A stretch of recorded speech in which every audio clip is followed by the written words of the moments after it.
Alright everyone, welcome back again. I pull Ilya's arm. She's so small, but she's trying to help me. It feels so terribly precious.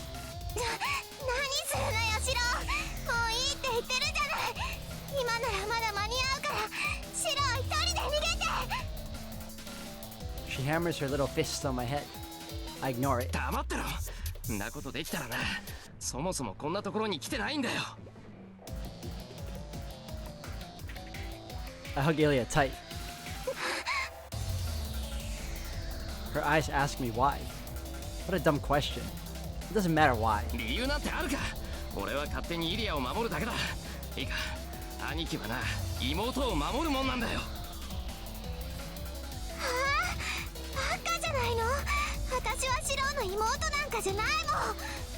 いいんだよ。一度でもお兄ちゃんなんて呼ばれたら、兄貴は兄貴だ。たとえ血が繋がってなくても、イリアは俺の妹だろ。シロ。The dark giant turns this way. 走れ、来るぞ。I can think later. Right now I need to put as much distance between us as possible. It's a little strange. The speed with which Shiro and Emiya runs with Ilya's in tow far surpasses what she knows he's physically capable of. They come into a familiar clearing. The choking, ragged breaths belong to Ilya.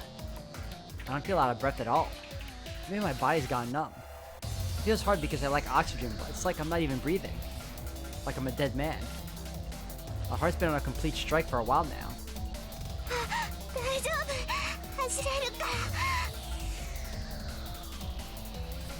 Ilya's fingers feel scarily hot as they grip mine. She's never had the physical strength to keep running like this. Her creators never thought she'd have to engage in physical exercise like other humans while they were designing her. I have a headache. Knowledge I don't know is entering my brain. The distractions. We need to get away from here. The giant is closing in on us even though its intellect and senses are sealed. For a while, it seemed to go in the wrong direction, but I don't like how fast it's getting.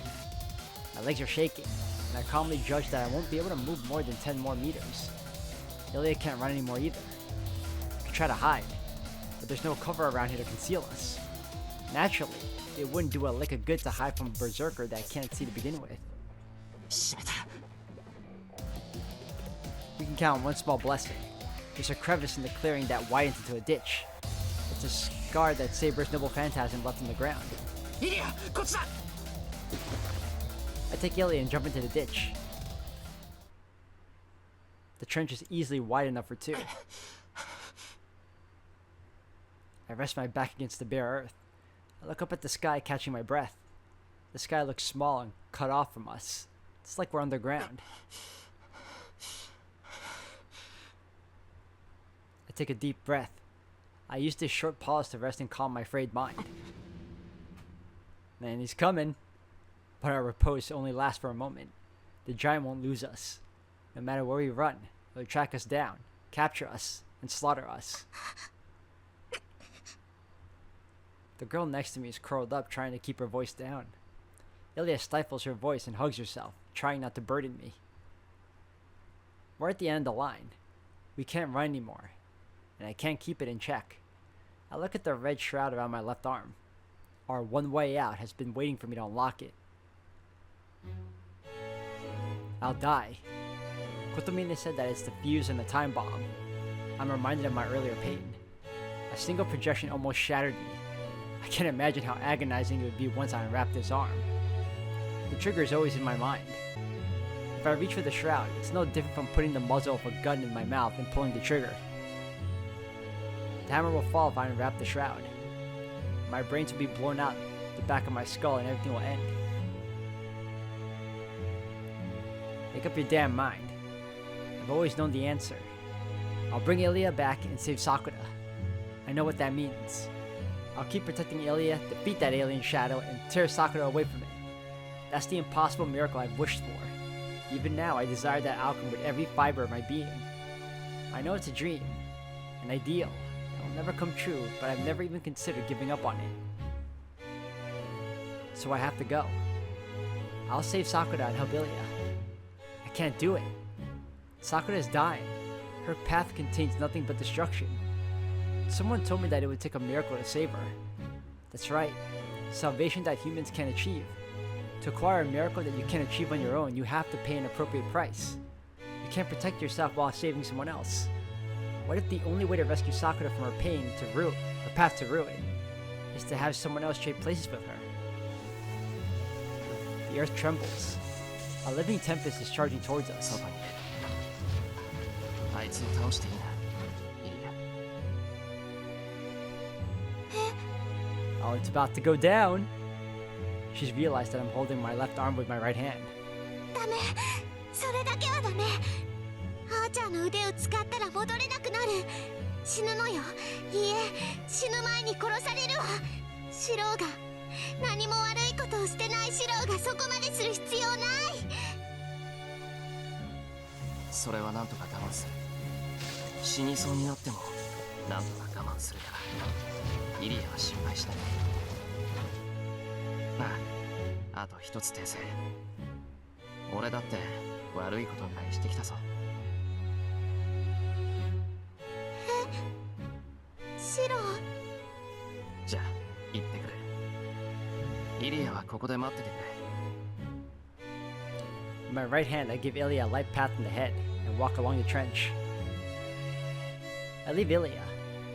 I'll lure Berserker away and fight him head on. I need to make sure we're far enough away that Ilya doesn't get involved. I touch the knot, securing the holy shroud to my left shoulder. It's tied tightly around my wrist, so I have to undo it from the shoulder. Once it's untied, I can tear the rest off. When I do, the pain I'll feel will be dozens of times worse than anything I've ever experienced before. Kotomine called it the fuse on a time bomb. I'll ignite it once I take off the shroud. I don't know if I'll explode 1 minute later or 1 day after, but I'm certain that there's no putting out the flame once it's lit. My tongue is dry. I can't shake off the fear even though I know it's coming. I'm so nervous I want to scream. I wonder if I'll stay sane. I'm utterly terrified of myself. It's only natural that I'll die. My being here makes that a foregone conclusion. But if I'm going to be killed anyway, then I want to keep living as long as I can. So there's only one thing I'm afraid of. I hope that my mind won't break before my body does.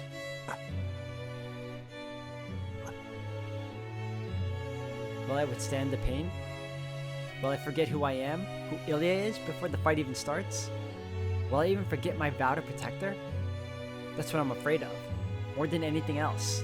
That's why I've kept this sealed away. I told myself that I'll never use this arm even if my life was in danger. What's happened to Berserker could happen to me too. I might give in to the pain, lose my mind, and turn into something like that. I'll always be afraid of that as long as I have this left arm. It's the embodiment of the nightmares where I'm killed. And yet, if I know that, then why am I still here? Don't worry about that. As I think that, there's only one reason I'm still here. He wanted me to live until it was time to use this arm. He knew I'd need it, so he entrusted it to me. He said that I would judge myself.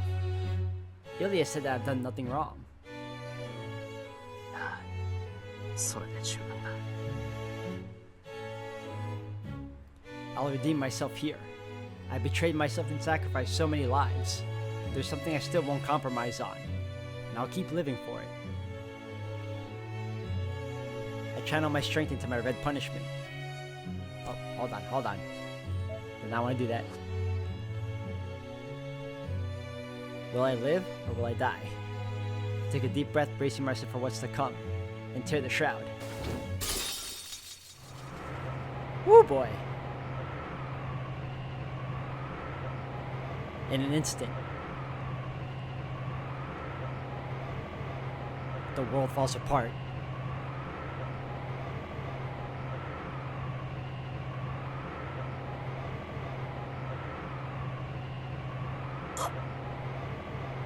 Despair howls. The gust exceeds 100 meters per second. I'm being battered by a tempest that no person, no living thing could possibly survive in. It isn't even wind anymore. The air pressure is a steel storm crushing my body.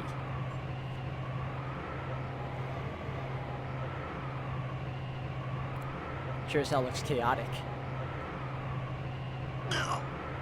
But I always enjoyed this part whenever we got to this moment right here. It smashes my eyeballs. It crushes me into a wall. I can't move a finger, much less lift my arms. My blood flows backwards. My mind is bleached clean. There's no pain. The concept of feeling and enduring pain is far too human.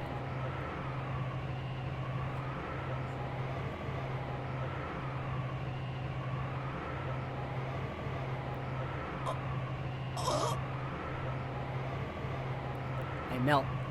I can't even cry out in defiance. I have nothing. No way to resist. I need to move forward, but I can't even lift a finger.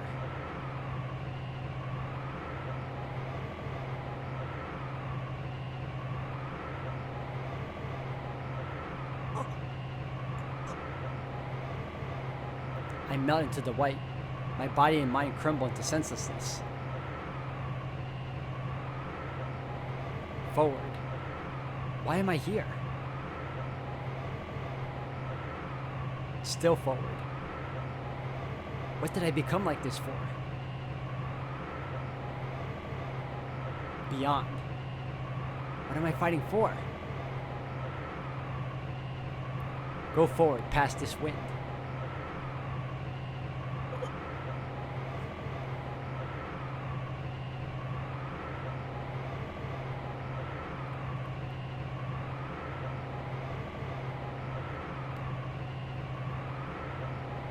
I vanish. My mind held on even after my body had failed long ago, but now it disappears. I can't hold it together. I can't move no matter how hard I try. I can't hang on no matter how determined I am. I try focusing every fiber of my being into clenching my right hand. If I can do that, then I can plant my feet. If I can move any part of my body, I'll use that as a foothold to move forward. I can't move my fingers, much less make a fist. My left eye is pulverized. The howling wind punctures my eardrums. My consciousness and sight are fading. Amidst it all, I see an impossible vision.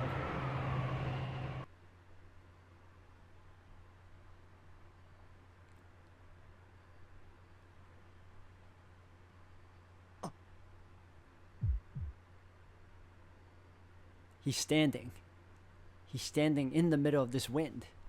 He's trying to make it to the other side. Like it's the natural thing to do. He walks through the steel wind, scarlet cloak fluttering.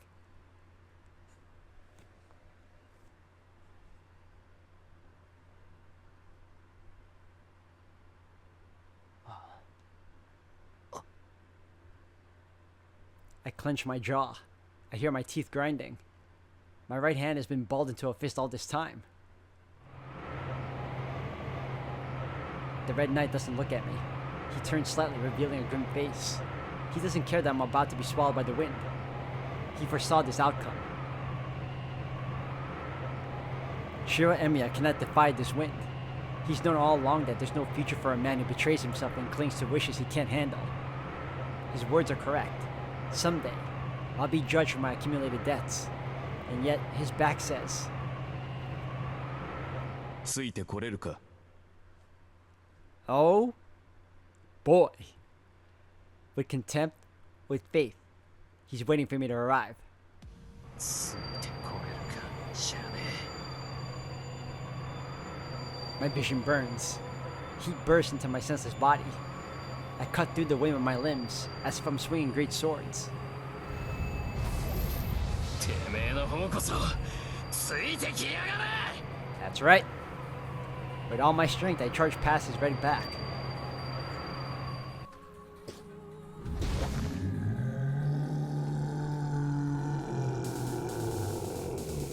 I step onto the earth.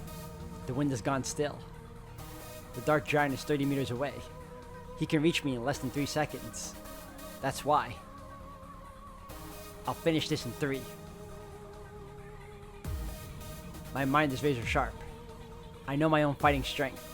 The projection of matter, leveraging principles of creation, fundamental points, structural materials, manufacturing techniques, post experience, and accumulated time. A reality marvel that overlays the map of the world imprinted in my soul onto the world. A manifestation of my mental world according to Magecraft theory of the world egg. I inherit Archer's accumulated skills, experience, and physical strength. Correction. I fail to load his physique. I'll still die if Berserker slashes me.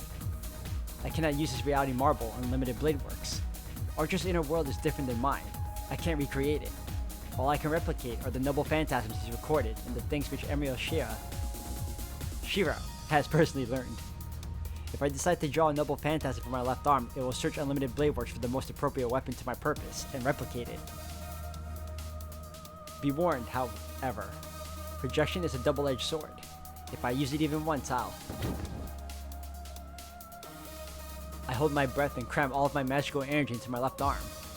I just need a weapon that I can use. I'm well aware of the risks. Further ahead, I'll go past this wind and strike myself down.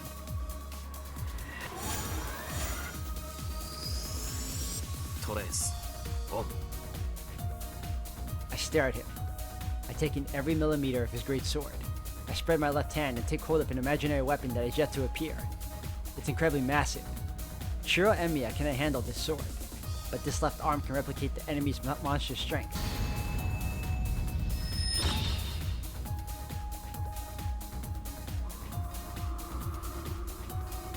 That's so epic. Something breaks. A part of my chest shatters with a metallic sound. My skeleton buckles under the flow of magical energy. It's pathetic, like an apple peel. I'm beyond worrying. The arm will make up for my broken parts. I devote my undivided attention to killing my enemy.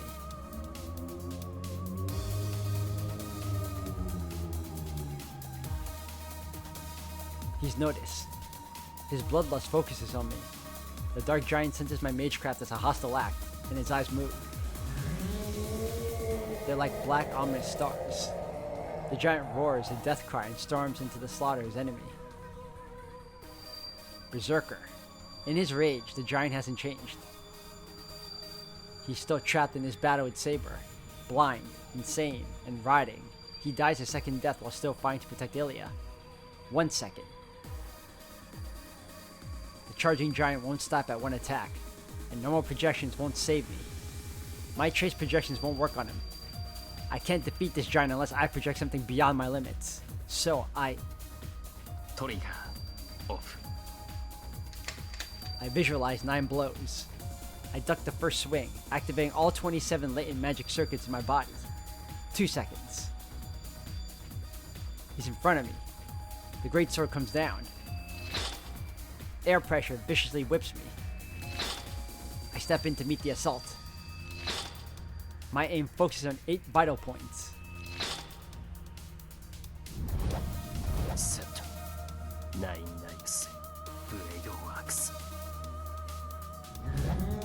And I surpass his sonic speed with a godlike swiftness of my own.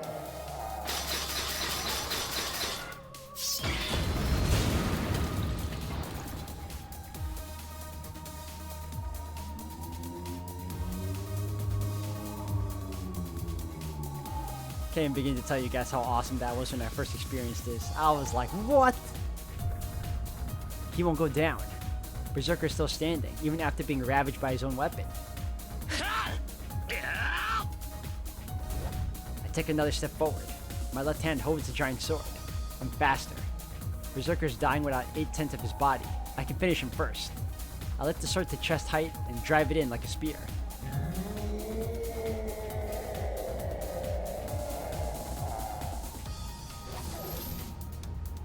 But I lost.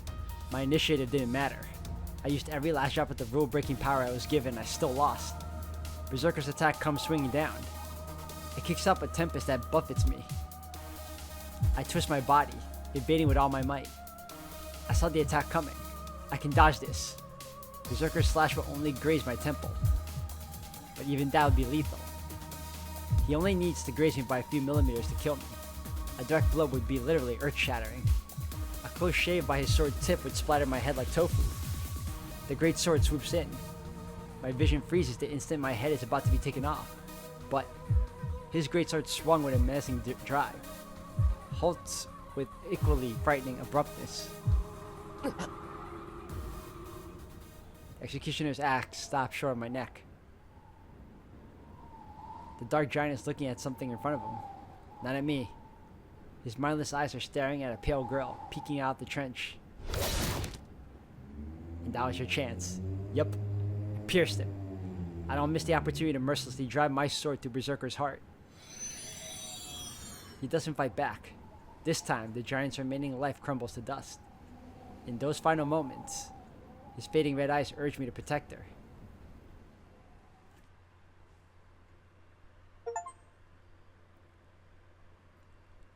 The battle only lasted a moment. It really was finished in the span of a single breath. With trembling lips, the boy told the girl that he was leaving. He took the red bindings in his hand and left their side, swallowing his fatigue and his worry. She came out of the ditch to stop him. For an instant, she watched his back shrink into the distance, unsure of what to say or if she should stop him, until she couldn't take it and came out after him. Less than 10 seconds had passed. That brief hesitation decided the outcome of the duel. She emerges from the trench. The battle was already over. Her giant protector looked at her as he disappeared. A breeze enters the clearing as if to announce the end of the fight.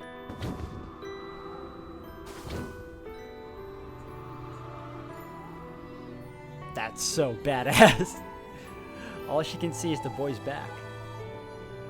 The battle's over. The arm is no longer her heroic spirit's arm. The boy challenged death with his own power and won. She keeps watch over him. From behind, it seems as if he'll never look at her again. Freed of the holy shroud, the victorious boy looks so gallant. He won't show any more doubt. The moment he tore the shroud off and created that projection, he cast off all distractions. She watches him gloomily from behind. The boy has become someone else. Something else.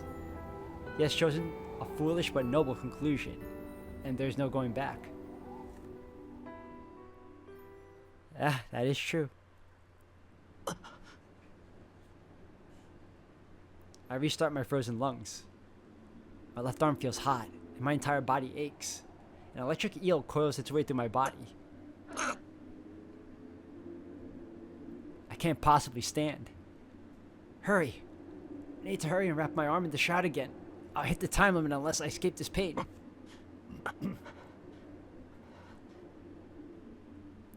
But I can't seal it back up quite yet. I can rest and put down this arm. Want to defeat her. Saber. Oh, come on. Already? I face Saber. I swallow my pain and steel myself for another fight. Saber slowly approaches, as if she'd always intended to tag in for the defeated giant. She stops. She's 7 meters away, close enough for her to close the gap and strike in one breath. I face her head on. I'm gonna die. I can't move after fighting Berserker. I won't be able to avoid being cut in two when Saber rushes me. That's not all. I wouldn't be able to beat her even if I was at my best. No matter what I do, I can't project anything stronger than Saber's noble phantasm. So if this outcome is certain, the only person who can defeat Saber is someone with a noble phantasm rivaling hers.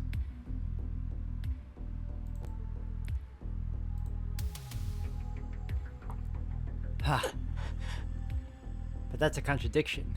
In sheer offensive power, Saber has the ultimate noble phantasm. Well, there might be heroic spirits with stronger weapons than her sacred sword, but they're not in this Holy Grail war. Right now, only Saber's sword can defeat her. So it's a contradiction. In this situation, Saber is the strongest servant. The last time I saw Sakura, she had an inconceivable amount of magical energy. Even Sakura wouldn't be able to beat Saber. Unlike when I was her master, Saber now has an adequate energy source. She's effectively invincible. 無駄なことを。あなたではさくらは救えないと忠告した結果がそれか。Saber's voice is stone cold. That's the signal. She comes to cut me down without a shred of hesitation or mercy. So what? I can't let her kill me here. I can't lose even if I'm fighting Saber. I might not be able to beat her, but I can at least take Ilya and get away. だが幸運だな。自滅する者に関わっている場合ではなくなった。さくらが私を呼んでいる。Saber turns her back on me and starts heading deep into the forest. いや、運ではなく自らの手で勝ち取った成果か。あなたはバーサーカーを倒した。その決意がこの結果を引き寄せたのだから。Saber leaves without turning back. I can't stop her. She's the enemy. Whatever her reasons, I can only be grateful that she let us go. I'm wounded from head to toe. I can't afford to ask an enemy to stay. I bite back the pain and turn in the opposite direction as Saber fades into the distance.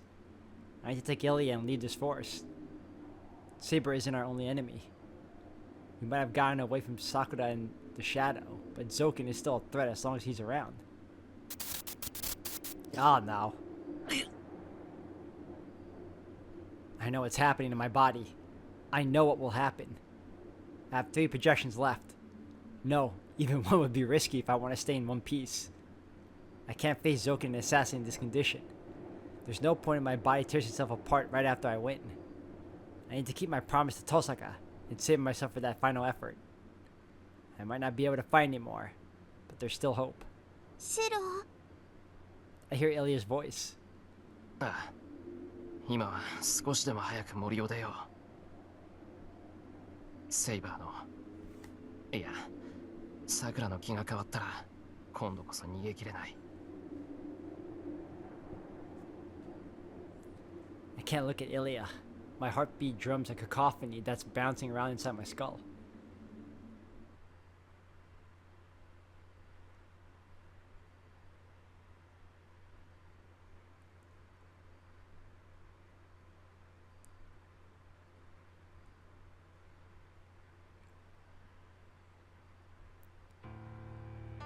Purification by holy word.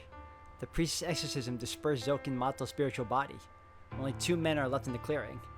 Kirei Kotomine leans against a wall, bloody and battered, his robe stained wet red.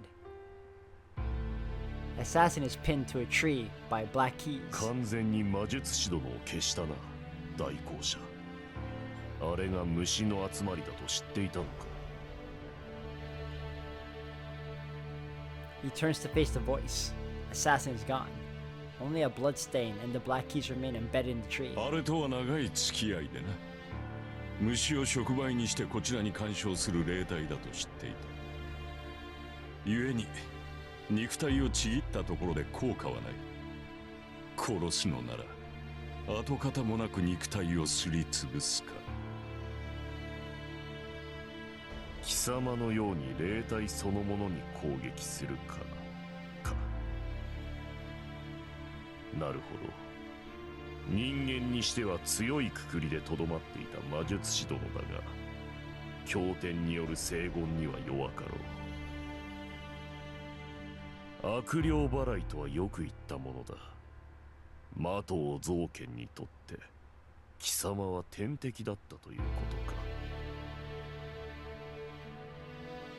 The priest doesn't answer. He checks his injuries.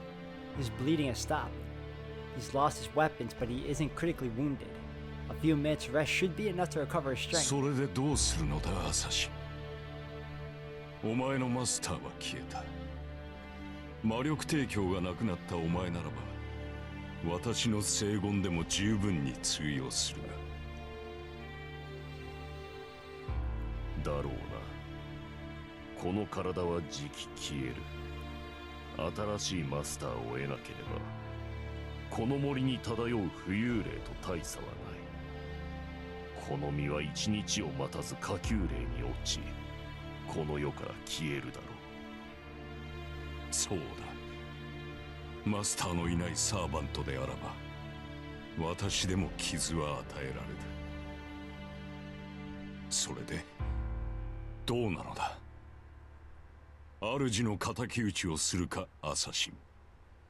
それほど推挙ではない。魔術師殿は慢心によって敗北した。私の落ち度とは思えぬ。思えぬが、合点のいかぬことがある。それを聞かねば収まりがつかぬ。ザバーニーヤの不成功か。シャイタンより譲り受けた腕と見たが、ザバーニーヤの名を冠する以上私に効き目はない。